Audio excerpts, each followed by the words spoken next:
Panalangin para sa kanonisasyon ni Padre Michael J. Magibni. Sa ngalan ng Ama, Anak, ng Espiritu Santo. Amen. Panginoon Diyos, Ama, tagapagsanggalang ng mahihirap at tagapagtanggol ng mga balo at ulila, tinawag mo ang iyong paring si Michael J. Magibni upang maging sugo apostol sa buhay na mag-anakang Kristiyano at pangunahan ang mga kabataan sa bukas palad na paglingkod sa kanilang kapwa. Sa pamamagitan ng halimbawa ng kanyang naging buhay at kabutihan, paging tapatin mo naming sundin ang iyong anak na si Jesucristo, nang higit na malapitan sa katuparan ng kanyang kautusang pagkakawanggawa at upang maging patatagin ang kanyang katawan, ang simbahan. Hayaan nawa ng inspirasyon ng inyong lingkod ay magudyok sa amin ng higit na tiwala sa iyong pag-ibig, na sa gayon ay mapapatuloy namin ang kanyang gawing mag-aruga sa mga nangangailangan at mga iwinaglit.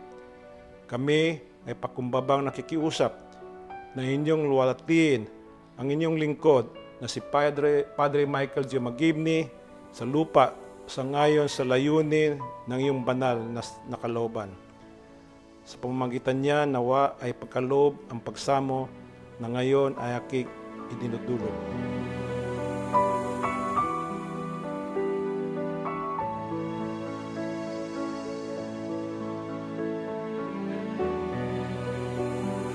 Sa pamamagitan ni Kristo naming Panginoon. Amen.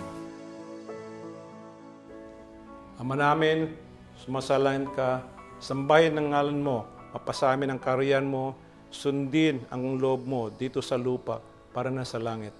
Bigyan mo kami ngayon ng aming kakanin sa araw-araw at patawarin mo kami sa aming mga sala para ng pagpapatawad namin sa nagkakasala sa amin. At huwag mo kaming ipaintulot sa tukso at iadya mo kami sa lahat ng masama. Amen. Aba, Ginoong Maria, napupuno ko ng grasya, ang Panginoon Diyos ay sumasa iyo. Bukod kang pinagpala sa babaeng lahat at pinagpala ka naman ng iyong anak na si Jesus. Santa Maria, Ina ng Diyos, panalangin mo kaming makasalanan ngayon at kung kami mamatay. Amen.